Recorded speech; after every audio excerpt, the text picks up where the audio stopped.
Good morning, students. Today we study the 13.3 aerobic respiration. So aerobic respiration means here the respiration involves the oxygen is there. Okay, oxygen is there, and that is the oxidation of the glucose takes place. Okay, in that process of the aerobic respiration, glucose is completely oxidized. So here the steps like glycolysis, production of acetyl coenzyme A, Krebs cycle, electron transport chain, and terminal oxidation. These are the steps of aerobic respiration. So here that is the first step we studied, that is the glycolysis. Okay. Next one, that is the, आता ह्याच्यामध्ये जर आपण बघितलं in case of aerobic respiration, so glycolytic product is the pyruvic acid. आपण बघितला होता तो chart, ग्लुकोजच्या एका मोलिक्युलपासून 2 molecules of pyruvic acid which are form. Okay, so it is the final end product of glycolysis. And this pyruvic acid is converted into acetyl coenzyme A. Pyruvic ॲसिडचं रूपांतर acetyl coenzyme A मध्ये होतं. Okay, this process takes place in the cytoplasm and mitochondria of the cell. आता this conversion of pyruvic acid to acetyl coenzyme A, pyruvic ॲसिडचं रूपांतर acetyl कोएन्झाईममध्ये कसं होतं? Pyruvic acid it is the last product of the glycolysis. Okay, so here oxidative decarboxylation reaction. आता oxidative decarboxylation म्हणजे काय?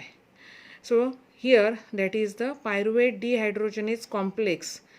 दिस enzyme which can be help to form takes place in the mitochondria, and this enzyme present in mitochondria of the eukaryotes. So here coenzyme SH, NAD converted into the NADH plus H plus ions, okay, to form acetyl coenzyme A, and carbon dioxide which can be released, it is called as decarboxylation reaction.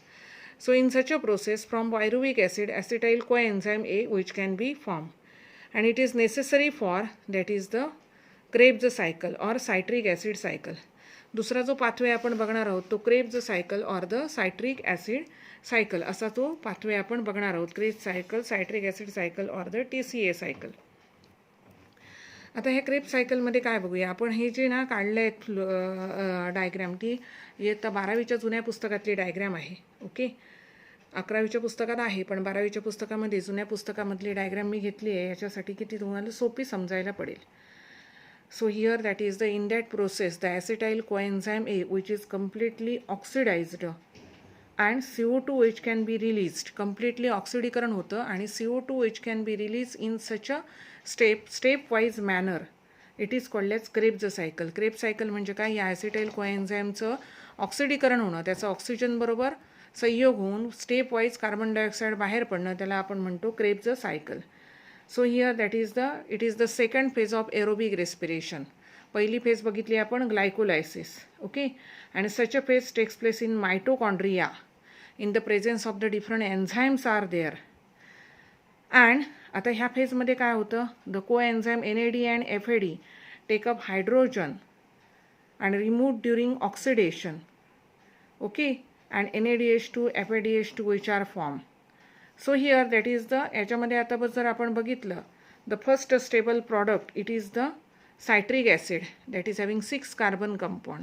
पहिला stable जो product तयार झालेला आहे तो आहे that is the citric acid. It is the 6 carbon compound that is citrate. Citrate म्हणजेच citric acid that is the 6 carbon compound. So it is called as the that is the citrate किंवा आपण त्याला असं म्हणतो क्रेब्ज cycle or TCA cycle. आता ह्याच्यामधल्या ज्या reactions आहेत त्या आपण 1 by 1 आहेत त्या बघूया. So here that is the major reactions in the Krebs cycles are as follows. आता याच्यामध्ये काय होतं आहे तर आपण बघतोय की पहिलं म्हणजे याच्यामध्ये काय होतं आहे बघा इथे की ऑक्झॅलो ॲसिटेट कंडेन्सेशन होतं आहे. आता कंडेन्सेशन म्हणजे काय? Condensation that is the acetyl coenzyme A react with acetyl coenzyme A आपल्याला दिसतं आहे बघा. Acetyl coenzyme A react with that is the oxaloacetic acid, that is oxaloacetic acid having 4 carbon compound in the mitochondria, and a 6 carbon compound citric acid or the citrate which can be formed in the Krebs cycle with the help of citrate synthetase enzyme. म्हणजे ऑक्झॅलो acetyl coenzyme A plus that is the oxaloacetic acid plus acetyl coenzyme A plus H2O, that is hydration. Citrate synthesis to form citrate.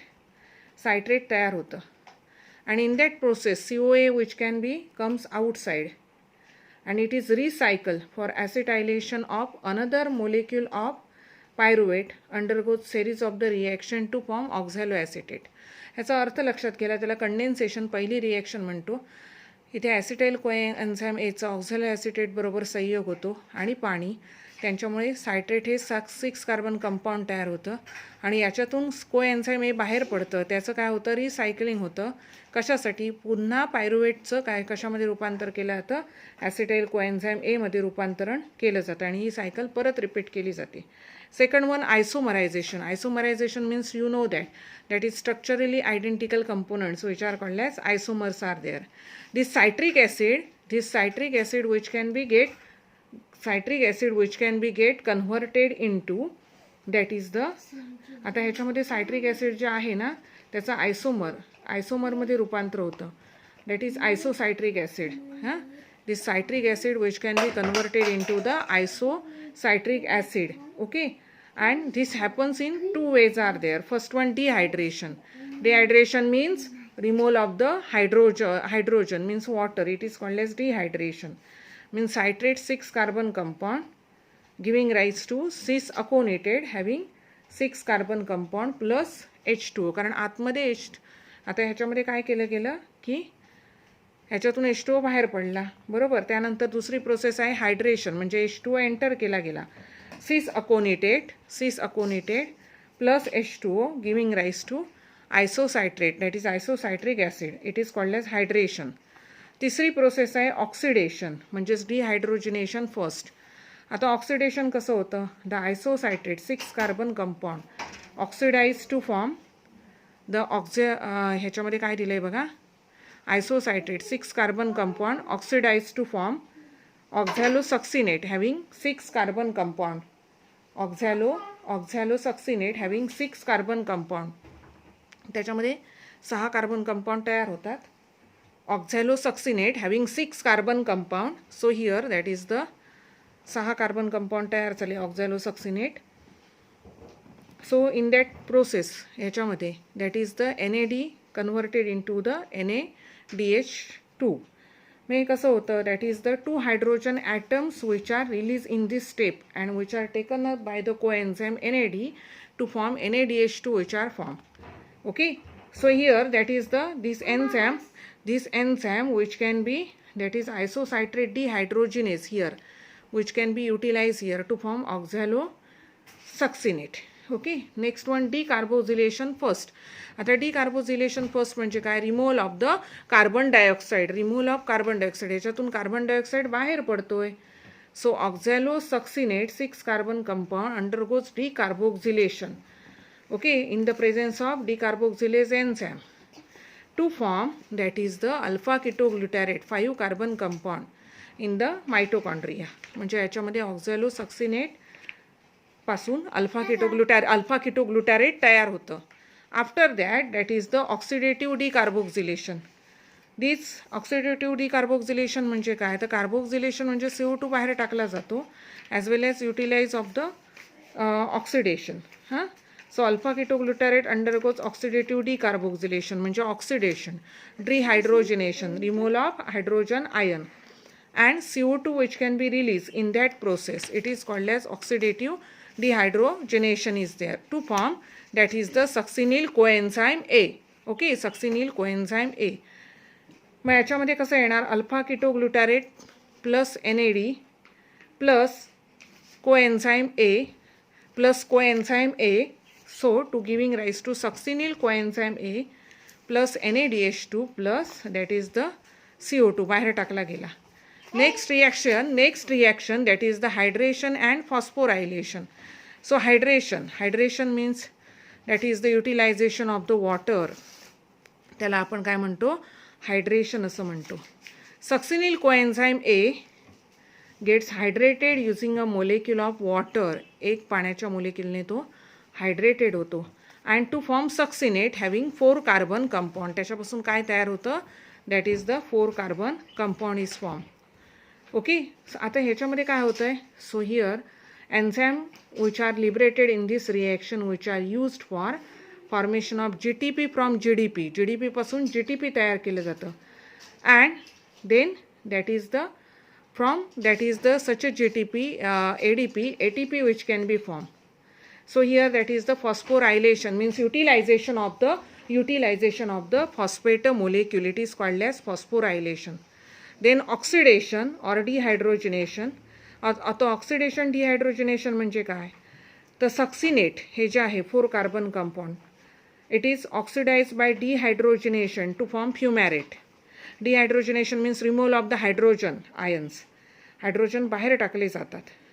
The hydrogen remove in this reaction and reduction of the coenzyme FAD to FADH2 to form fumarate having 4 carbon compound, means succinate plus FAD giving rise to fumarate plus FADH2.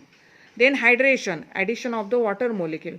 Fumarate 4 carbon compound accept a water molecule to produce malate having 4 carbon compound, and this occur in the presence of the enzyme fumarates. After that again hydrate here, that is आता malate तयार झालं बघा, आपण बघितलं malate because of the hydration. Fumarate taking water molecule to form malate, that is 4 carbon compound.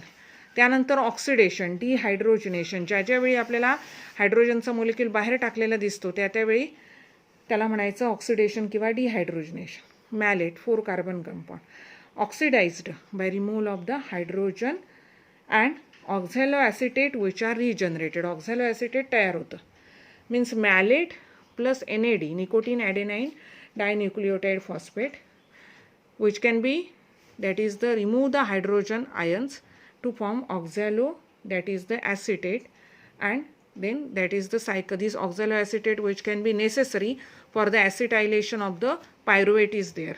Okay, so here that is the such a reaction which is called as the Krebs cycle is there.